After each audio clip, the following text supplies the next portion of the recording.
राष्ट्र सर्वप्रथम, राष्ट्र सर्वप्रथम, राष्ट्र सर्वप्रथम, राष्ट्र सर्वप्रथम। राष्ट्र सर्वप्रथम की बात कार्यक्रम में आप सभी राष्ट्रवासियों का हार्दिक स्वागत है। प्रधानमंत्री नरेंद्र मोदी ने आज अपने चुनावी अभियान के अंतर्गत अलीगढ़ में एक जनसभा को संबोधित किया। इस अवसर पर प्रदेश के मुख्यमंत्री योगी आदित्यनाथ भी उपस्थित रहे। जनता को संबोधित करते हुए प्रधानमंत्री ने कहा कि सरकार आपके काम को बढ़ावा देने के लिए एक जिला एक उत्पाद पहल का समर्थन कर रही है, चाहे वह अलीगढ़ के ताले हों, हाथरस की ईंट हो, धातु उद्योग हो, कपड़ा उद्योग हो या गुलाल उद्योग।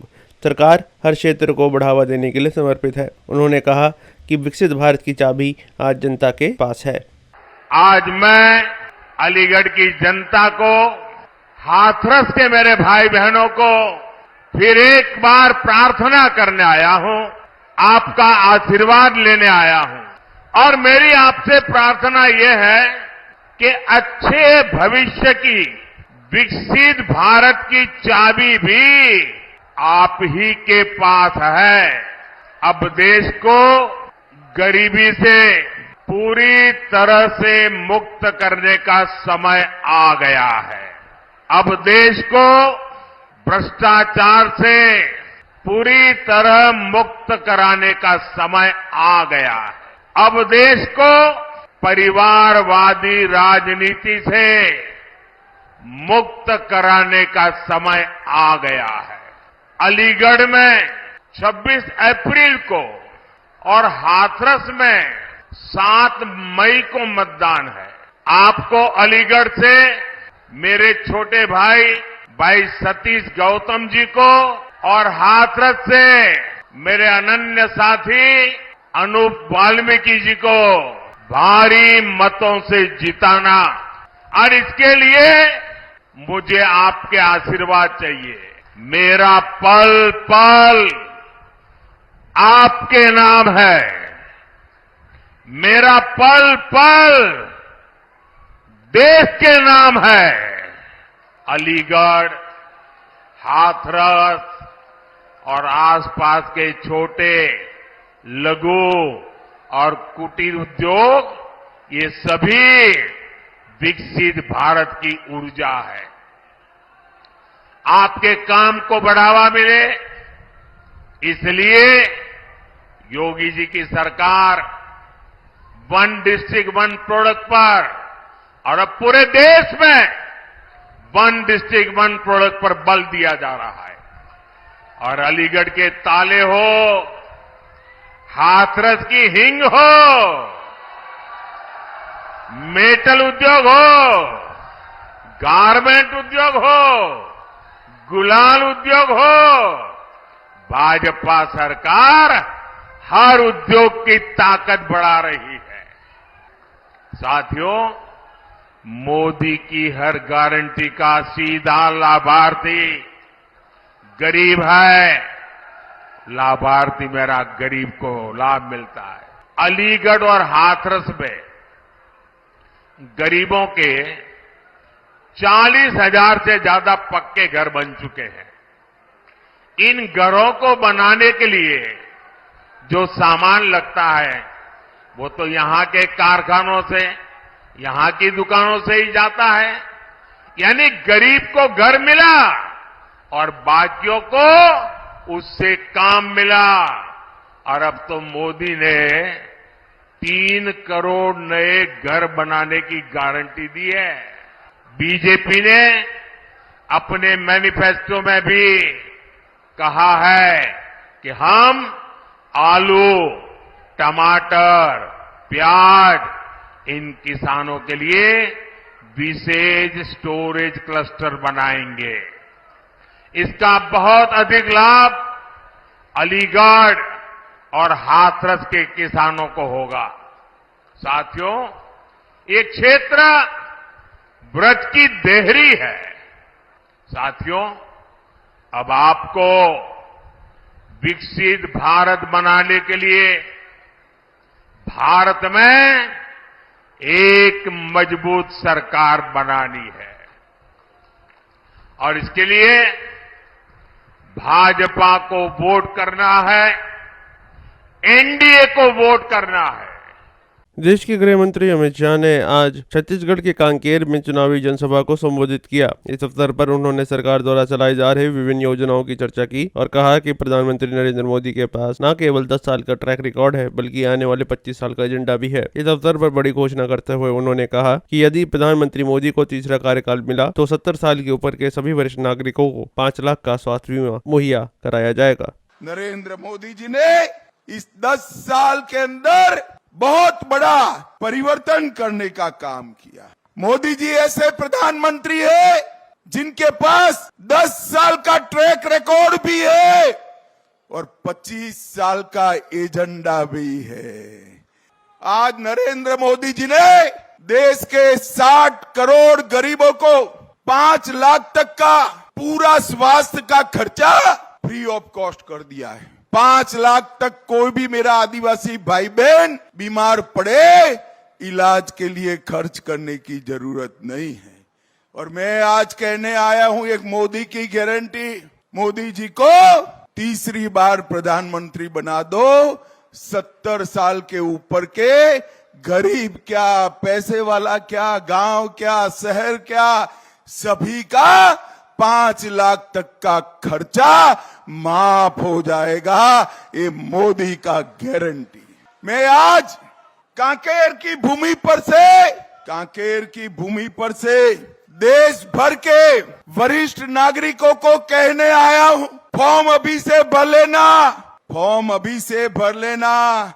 4 मई को चुनाव के नतीजे आते ही, मोदी जी के प्रधानमंत्री बनते ही देश भर के सभी वरिष्ठ नागरिकों का स्वास्थ्य का खर्चा आपका बेटा नरेंद्र मोदी उठाने वाला है। भाई और बहनों, नरेंद्र मोदी सरकार ने आदिवासियों का हमेशा कल्याण किया। आदिवासी मंत्रालय कांग्रेस ने सालों तक नहीं बनाया था, छत्तीसगढ़ भी नहीं बनाया था। अटल बिहारी वाजपेयी जी ने छत्तीसगढ़ राज्य भी बनाया और आदिवासी मंत्रालय भी बनाने का काम किया। मोदी जी ने जल, जंगल और जमीन के साथ साथ मेरे आदिवासी भाइयों बहनों को सुरक्षा, सम्मान और समावेशी विकास देने का काम नरेंद्र मोदी जी ने किया। आजादी से अब तक कभी भी आदिवासी बेटा या बेटी इस देश का राष्ट्रपति नहीं बना था।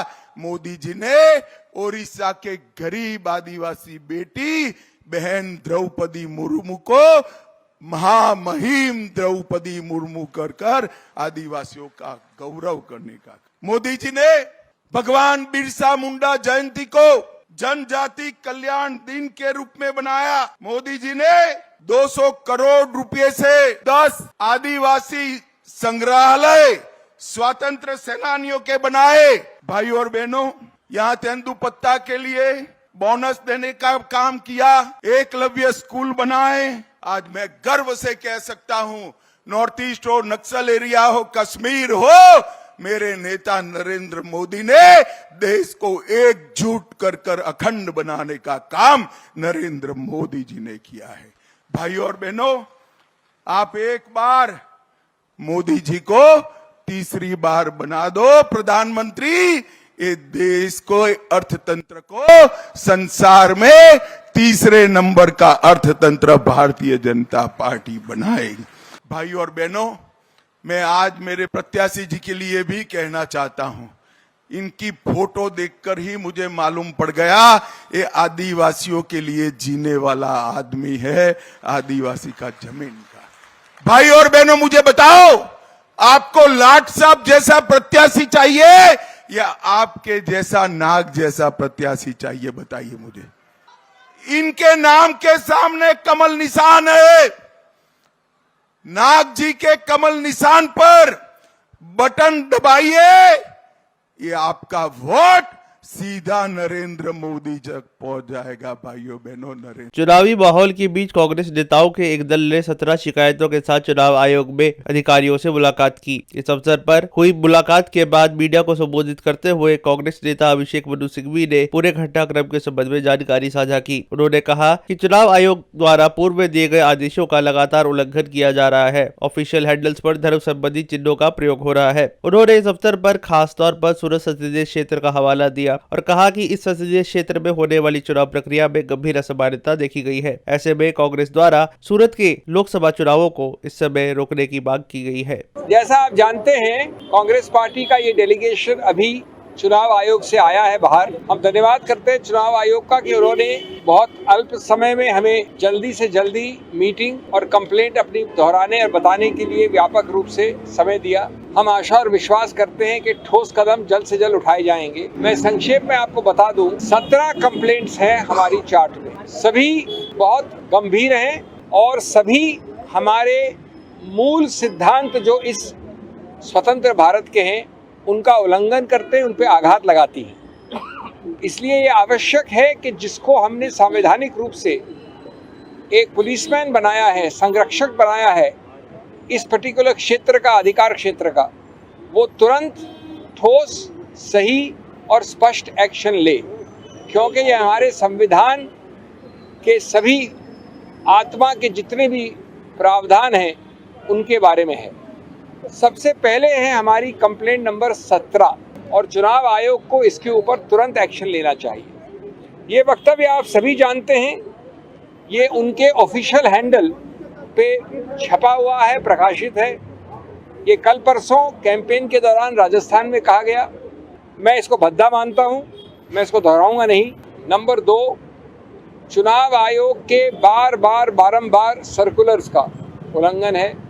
उसका आखिरी सर्कुलर 2024 का, वो भी ये कहता है कि किसी रूप से परोक्ष हो या सीधा हो, आप धर्म के आधार पे ऐसा कोई आक्षेप या एक संकेतात्मक रूप से भी, या तो सीधा है, नहीं कर सकते। नंबर 3, उन्होंने भारतीय संविधान की अस्मिता पे आघात किया है। भारतीय संविधान एक गौरवशाली संविधान है।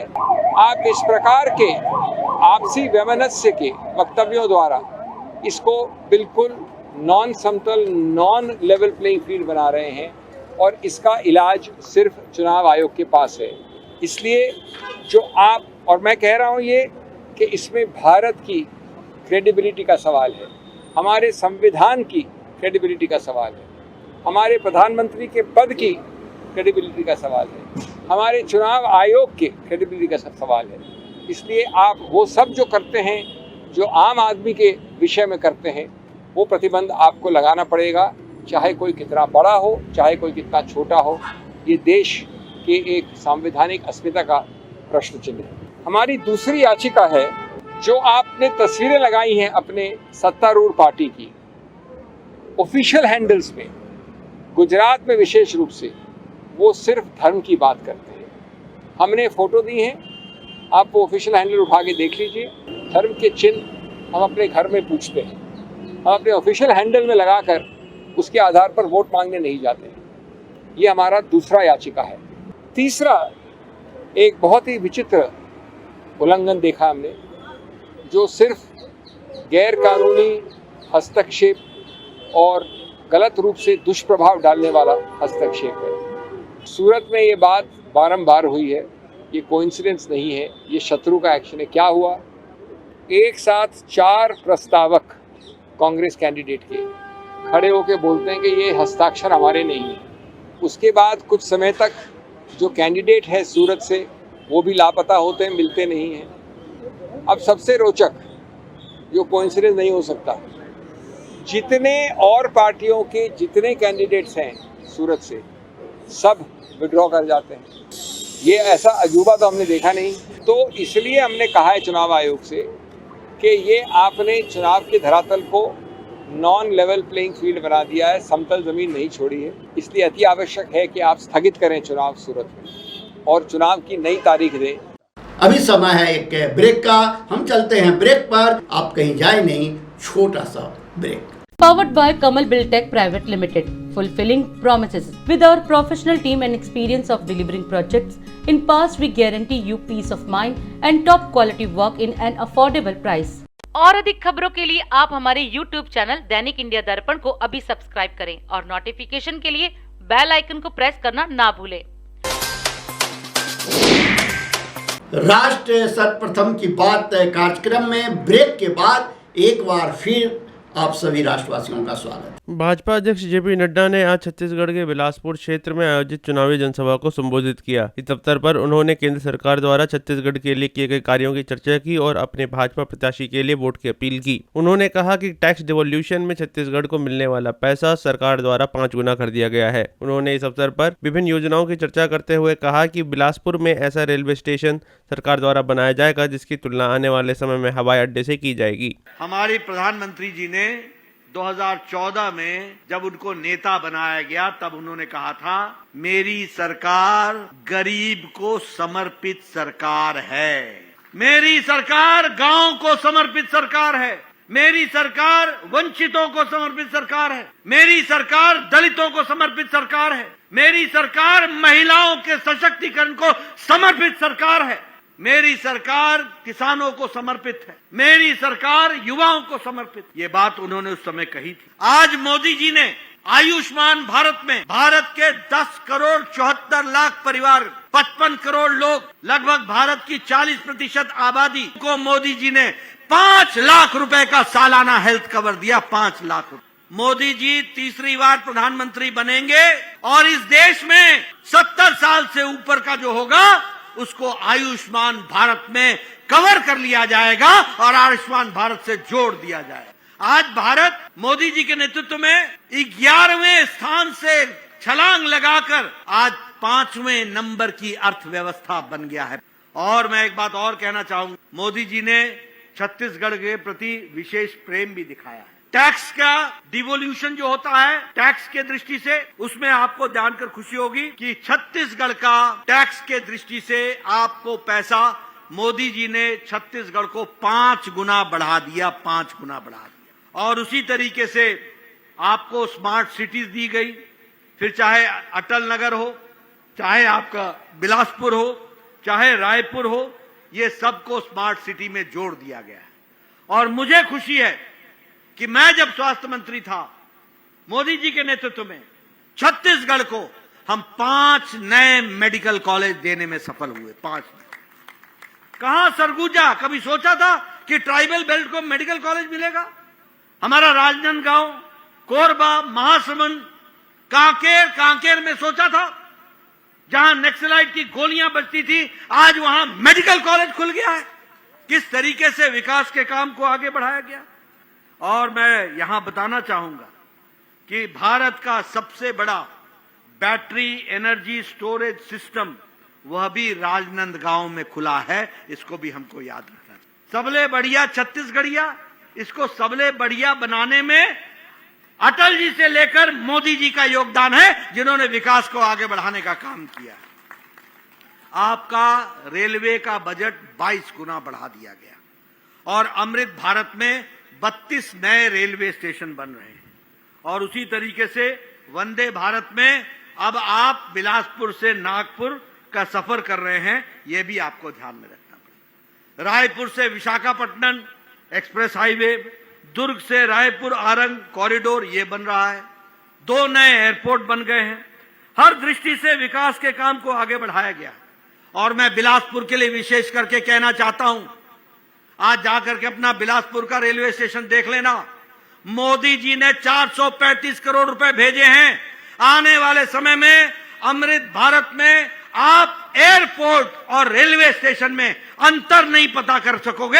ऐसा भव्य रेलवे स्टेशन बिलासपुर का बनेगा, इसको भी आपने याद रखना। और देखिए, आपके पास तोखम साहू है, ये पंच से निकलता हुआ, पंच प्रधान बनता हुआ, बीडीसी का मेंबर बनता हुआ, जिला में आगे बढ़ता हुआ, आज भारत की सबसे बड़ी संसद में आपके आशीर्वाद से पहुंचने वाला है। आपके आशीर्वाद से। दिल्ली सरकार के मुख्यमंत्री अरविंद केजरीवाल की राउज एवेन्यू कोर्ट को दी गई अपील के संबंध में आज आम आदमी पार्टी नेता और दिल्ली सरकार की मंत्री आतिशी ने एक प्रेस वार्ता को संबोधित किया। इस अवसर पर उन्होंने प्रशासन द्वारा कोर्ट को गुमराह करने की कोशिश का दावा किया और कहा कि यह पूरी कार्रवाई मुख्यमंत्री केजरीवाल को उनके डॉक्टर से मिलने से रोकने के लिए की जा रही है। अरविंद केजरीवाल जी ने जो राउज एवेन्यू कोर्ट में अपनी एप्लीकेशन डाली थी कि वो अपने डॉक्टर से, अपने डायबिटीज के स्पेशलिस्ट से वीडियो कॉन्फ्रेंसिंग के माध्यम से कंसल्टेशन करना चाहते हैं, और उन्होंने जो एप्लीकेशन डाली थी कि वो इंसुलिन फिर से शुरू करना चाहते हैं। ईडी के वकील कोर्ट में प्रस्तुत हुए, कहते हैं कि नहीं, अरविंद केजरीवाल जी को अपने डॉक्टर से नहीं मिलने देना चाहिए। उन्होंने कहा अरविंद केजरीवाल जी को इंसुलिन की जरूरत नहीं है। उन्होंने कोर्ट में क्या कहा? उन्होंने कहा कि हमने एम्स के डॉक्टर से बात करी। एम्स के डॉक्टर बताएंगे कि अरविंद केजरीवाल जी को क्या चाहिए। एम्स के डॉक्टर देश के सबसे अच्छे डॉक्टर हैं, तो अगर वो कह रहे हैं कि अरविंद केजरीवाल जी सही डाइट चार्ट फॉलो करेंगे, तो ना उनको अपने डॉक्टर से बात करने की जरूरत है, ना उन्हें स्पेशलिस्ट डॉक्टर से बात करने की जरूरत है, और ना ही उनको इंसुलिन की जरूरत है। जब एम्स के डॉक्टर्स का पक्ष रखा, तब तक उन्होंने अरविंद केजरीवाल जी की एम्स के किसी डॉक्टर से कंसल्टेशन नहीं करवाई थी। वो उन्हें एम्स के किसी डॉक्टर के पास लेकर नहीं गए थे। दूसरी बात, कोर्ट में यह कागज दाखिल किया तिहाड़ प्रशासन ने कि एम्स के सबसे बड़े डॉक्टरों ने, एम्स के डायबिटीज के स्पेशलिस्ट ने अरविंद केजरीवाल जी की डाइट चार्ट बताई है कि अगर वो इस डाइट चार्ट को फॉलो करेंगे तो उनको इंसुलिन की जरूरत नहीं होगी। ये डाइट चार्ट किसने बनाया? आप अगर इस डाइट चार्ट को देखने जाइए तो ये किसी डायबिटोलॉजिस्ट ने नहीं बनाया, ये मात्र एम्स के न्यूट्रिशन डिपार्टमेंट, डायटेटिक्स डिपार्टमेंट से एक स्टैंडर्ड डाइट चार्ट ईडी उठा के ले आई। आप इस डाइट चार्ट को देखिए तो इस पे लिखा, ये नहीं लिखा डिपार्टमेंट ऑफ डायबिटीज, ये नहीं लिखा डिपार्टमेंट ऑफ एंडोक्रिनोलॉजी, इसमें लिखा है डिपार्टमेंट ऑफ डायटेटिक्स। आप इस डाइट चार्ट को उठा के देखिए तो इस पे साइन करने वाली डॉक्टर परमीत कौर डायबिटोलॉजिस्ट नहीं है, एंडोक्रिनोलॉजिस्ट नहीं है, एक डायटिशियन है। और हम सबको पता है कि डायटिशियंस एमबीबीएस डॉक्टर्स नहीं होते हैं। यहां तक कि परमीत कौर जी का अपना लिंक्डइन प्रोफाइल ये दिखाता है कि वो एमबीबीएस डॉक्टर नहीं है, वो एमएससी और पीएचडी है न्यूट्रिशन और डायटेटिक्स। वो जरूर सीनियर न्यूट्रिशनिस्ट होंगी, वो जरूर डायटिशियन की फील्ड में क्वालिफाइड होंगी, लेकिन क्या अरविंद केजरीवाल जी जो दिल्ली के मुख्यमंत्री हैं, अरविंद केजरीवाल जी जिनको 30 साल से डायबिटीज है, अरविंद केजरीवाल जी जिनका शुगर लेवल 300 के ऊपर है, अरविंद केजरीवाल जी जिनका ईडी कस्टडी में शुगर लेवल 45 पे गिर गया था, क्या ये एम्स से कंसल्टेशन कर रही है ईडी? क्या ये एम्स से कंसल्टेशन कर रहा है तिहाड़ प्रशासन? तो आज जो कागज कोर्ट में जमा किए हैं, ये साफ साफ दिखा रहे हैं प्रशासन कोर्ट को गुमराह करने की कोशिश कर रहा है, देश को गुमराह करने की कोशिश कर रहा है, और अरविंद केजरीवाल जी अपने डॉक्टर से बात ना कर सके, अरविंद केजरीवाल जी को इंसुलिन ना मिल सके, इसके लिए पूरा षड्यंत्र रच रहा है। दुनिया में आपको कोई ऐसा डॉक्टर नहीं मिलेगा जो आपको कह देगा कि 300 के ऊपर का शुगर लेवल बिना इंसुलिन के इंजेक्शन से कंट्रोल हो सकता है। लेकिन कोर्ट को गुमराह करने की साजिश की जाती है, कोर्ट को एम्स के डॉक्टर्स का हवाला दिया जाता है, लेकिन कोई कंसल्टेशन नहीं हुई, कोई डायबिटोलॉजिस्ट का डाइट चार्ट नहीं आया, कोई डायबिटोलॉजिस्ट का प्रिस्क्रिप्शन नहीं आया, और भारतीय जनता पार्टी कहती है कि अरविंद केजरीवाल जी को इंसुलिन की जरूरत है। हमने ये बहुत स्पष्ट तौर से बात रखी है कि हमें अरविंद केजरीवाल जी को अपने स्पेशलिस्ट डायबिटीज डॉक्टर से कंसल्ट करने का अधिकार होना चाहिए। अरविंद केजरीवाल जी की डायबिटीज कोई छोटी चीज नहीं है, उनको 30 साल से डायबिटीज है। 54 यूनिट इंसुलिन वो लेते हैं। उनका शुगर लेवल 300 पार कर रहा है। जब ईडी कस्टडी में थे, एक दिन उनका शुगर लेवल 45 पर गिर गया था। ईडी कस्टडी के दौरान मात्र 11 दिन में उनका वजन 5 किलो घट गया था। ऐसी फ्लक्चुएशंस चाहे वजन में, चाहे शुगर लेवल में, किसी भी डायबिटीज के पेशेंट के लिए, किसी भी सीवियर डायबिटीज के पेशेंट के लिए बहुत सीरियस हो सकती हैं, बहुत घातक हो सकती हैं। तो ये बिल्कुल मजाक है कि बिना किसी डायबिटोलॉजिस्ट को दिखाए, बिना किसी डायबिटीज डॉक्टर से सलाह लिए ऐसे डाइट चार्ट्स को कोर्ट में सबमिट किया जा रहा है और इनका हवाला देके कहा जा रहा है कि अरविंद केजरीवाल जी को इंसुलिन की जरूरत नहीं। उत्तर प्रदेश के मुख्यमंत्री योगी आदित्यनाथ आज फतेहपुर सीकरी क्षेत्र में जनसभा को संबोधित करने के उद्देश्य से पहुंचे। इस अवसर पर उन्होंने सबका साथ सबका विकास के नारे के साथ दावा किया कि प्रदेश सरकार द्वारा बिना किसी भेदभाव के योजनाओं का लाभ जनता तक पहुंचाया जा रहा है। उन्होंने कहा कि विरासत के सम्मान के साथ प्रदेश का विकास किया जा रहा है, जिसमें 10 करोड़ गरीबों को उज्ज्वला योजना का लाभ, करोड़ों गरीबों को मुफ्त अन्न व किसानों के लिए किसान सम्मान निधि भी शामिल है। बहनों और भाइयों, ये पूरा क्षेत्र ब्रज भूमि का भाग है। गिरिराज महाराज की बड़ी कृपा इस पूरे भूभाग पर है। दुनिया यहां के रज रज में कृष्ण कन्हैया का दर्शन करती है और आपका सौभाग्य है कि इस धरती पर रह करके, जीवन यापन करके आप सभी लोग भारत माता की सेवा करने में लगे हैं। और इससे अच्छा उदाहरण क्या हो सकता है किसी माटी के लाल। CRKS भदौरिया वायुसेना के अध्यक्ष के बाद अब भारतीय जनता पार्टी के साथ मिलकर के आप सबके कार्य करने के लिए तत्पर हैं। ये सभी मोदी जी के कारण। और बहनों और भाइयों, एक तरफ विरासत का सम्मान, दूसरी तरफ विकास के भी कार्य ऐसे हाईवे 4 लेन, 6 लेन, 12 लेन, एक्सप्रेसवे, एयरपोर्ट, डिफेंस कॉरिडोर और हर घर नल की योजना से लेकर के IIT, IIM, medical college, AIIMS जैसे संस्थान बन रहे हैं। गरीब कल्याणकारी योजनाओं की तो कोई सानी नहीं। 4 करोड़ गरीबों को मकान मिल गए, 12 करोड़ किसानों को किसान सम्मान निधि का लाभ मिल गया, 10 करोड़ गरीब परिवारों को उज्ज्वला योजना का रसोई गैस का कनेक्शन मिल गया। और मोदी जी ने कहा है जो बचे कुचे हैं अब कार्य इस तीसरे कार्यकाल में उन सबको भी हम सिचुरेट करेंगे, पूरी तरह हर व्यक्ति को सुविधा का लाभ देंगे। आपने देखा होगा कोई भेद नहीं किसी के साथ, न किसी की जाति, न किसी का मत, न किसी का मजहब, कोई चेहरा देख करके योजना का लाभ नहीं। योजनाओं का आधार सबका साथ और सबके विकास के आधार पर है। बहनों और भाइयों, सुरक्षा सबको, सुविधा सबको, तुष्टीकरण किसी की नहीं, यह भारतीय जनता पार्टी का नारा है। और भारतीय जनता पार्टी इसी मुद्दे को लेकर के सरकार भी बनाती है और आपसे कहने के लिए भी इसीलिए आई है।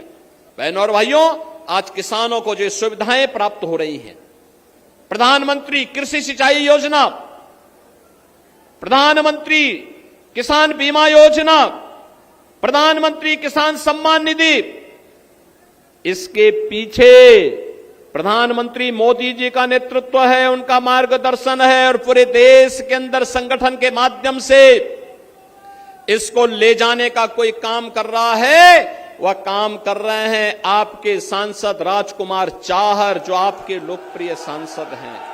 और इसीलिए हम लोग आए हैं आपसे कहने के लिए, बहनों और भाइयों, मोदी जी का तीसरा कार्यकाल भारत को आत्मनिर्भर भारत और विकसित भारत बनाएगा।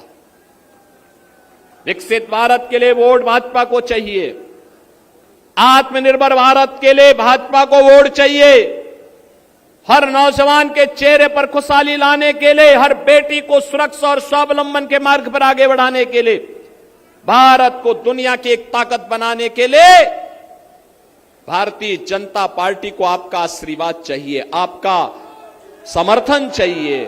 हमारे YouTube चैनल दैनिक इंडिया दर्पण को अभी सब्सक्राइब करें और नोटिफिकेशन के लिए बेल आइकन को प्रेस करना ना भूलें।